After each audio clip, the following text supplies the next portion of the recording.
E adesso basta.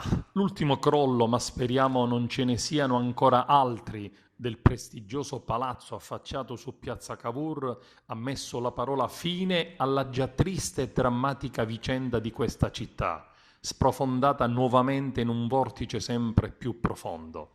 Nel pomeriggio di ieri, un po' assonnato, gli agrigentini hanno assistito impotenti ad un altro pesante cedimento del palazzo, che ha schiacciato come una tenaglia l'attività della storica pasticceria Saieva, costringendo tutte le altre diverse attività economiche, artigianali, imprenditoriali che costeggiano la piazza Cavour ad un triste epilogo, ad un film che mai avremmo voluto vedere, ad una lunga agonia di cui non sappiamo e non sapremo i tempi.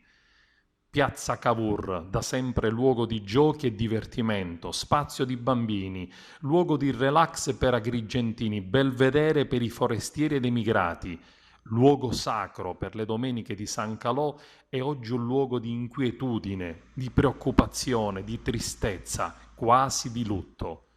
Cosa succederà adesso di questo spazio e quanto tempo passerà ancora per trovare una soluzione, per mettere in sicurezza l'immobile e l'intera zona, già ingabbiata e presidiata dalle forze dell'ordine come una caserma? Bisogna avere la forza di alzare la testa e reagire, restituire dignità agli abitanti, ai commercianti, alle famiglie agrigentine che vivono in quei luoghi e da lì sono state purtroppo trasferite. Ed in questo vogliamo rivolgere un accorato appello alle istituzioni.